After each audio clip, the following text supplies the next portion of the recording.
جی علامہ صاحب، آج کا آخری سوال: کیا اسلامی تاریخ میں شعبان سے وابستہ کوئی تاریخی واقعات ہیں؟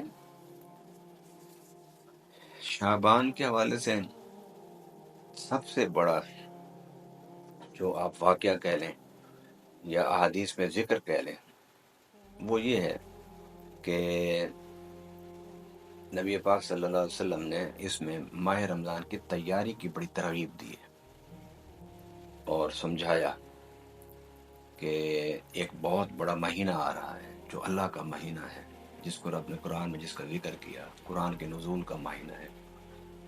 وہ اتنا اہم مہینہ ہے کہ اس کا ایک ایک لمحہ بہت قیمتی ہے، لہذا اس کے لیے اپنے آپ کو ذہنی طور پر، جسمانی طور پر تیار کرو کہ اس کا کوئی لمحہ تم نے ضائع نہیں کرنا۔ اور اس کے علاوہ اس ماہ مقدس میں نبی پاک صلی اللہ علیہ وسلم کے نواسوں کی ولادت ہوئی، حضرت امام حسین علیہ السلام رضی اللہ تعالیٰ عنہ، ان کی ولادت ہوئی۔ اسی طریقے سے نواسہ رسول صلی اللہ علیہ وسلم کے آگے شہزادوں کی ولادت بھی اسی ماہ مقدس میں ہوئی۔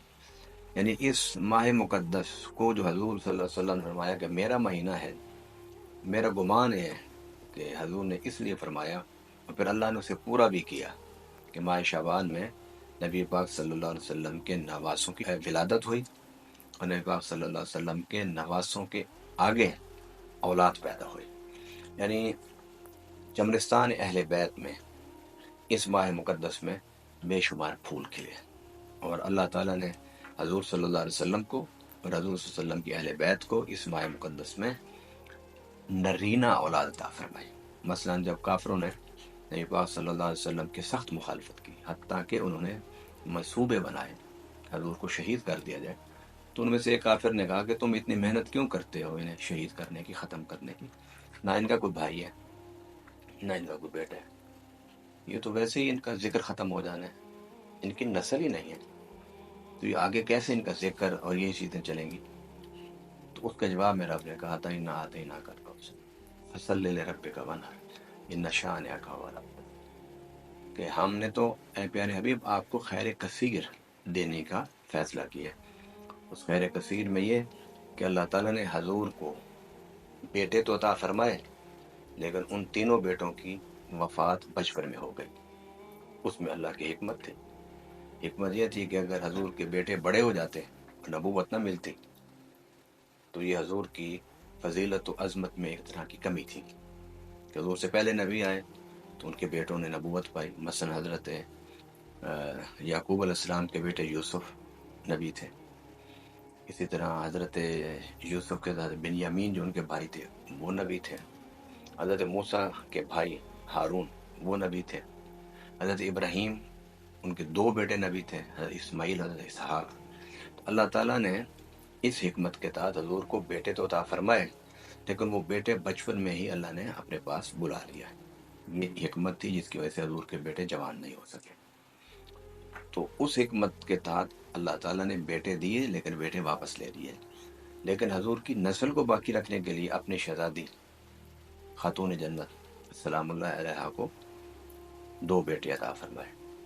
وہ قرآن میں پہلے اعلان فرما دیا کہ دیکھنے میں تو وہ دو ہوں گے اور لوگ ان کے قتل کے درپے بھی ہوں گے، اور کربلا میں اہل بیت کے سب مردوں کو شہید بھی کر دیا جائے گا سوائے امام زین العابدین کے، لیکن اس کے باوجود کہ وہ رب کا وعدہ تھا، ہم نے ہر معاملے میں آپ کو خیر کثیر عطا فرما دیا ہے، بہت زیادہ عطا فرمایا۔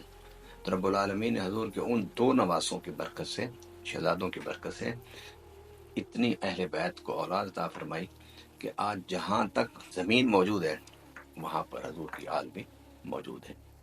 تو اس مہینے میں جو قرآن پاک کی یہ صورت ہے، اس صورت کی عملی تفسیر اور تعبیر کہ حضور صلی اللہ علیہ وسلم کو حضرت امام حسین علیہ السلام کی ولادت کے ذریعے سے اللہ نے خیر کثیر عطا فرمایا۔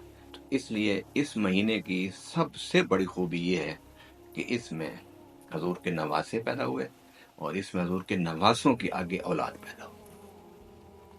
آپ کی تشریف آوری کا علامہ صاحب بہت بہت شکریہ۔ پروگرام کا اختتام ایک بہت ہی خوبصورت قول پہ کرتے ہیں۔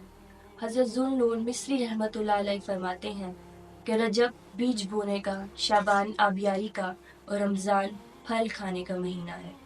یہ قول شعبان کی اہمیت کو باور کروانے کے لیے کافی ہونا چاہیے۔ جیسے کہ شعبان آبیاری کا مہینہ ہے، آبیاری بہتر ہوگی تو ہی ہمیں پھل اچھا ملے گا۔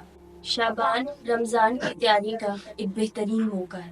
اللہ تعالیٰ ہمیں رمضان کے ساتھ ساتھ شعبان کی بھی اہمیت و فضیلت سمجھنے کا موقع عطا فرمائے۔ آپ سے ملاقات ہوگی اگلے پروگرام میں، تب تک کے لیے اللہ حافظ۔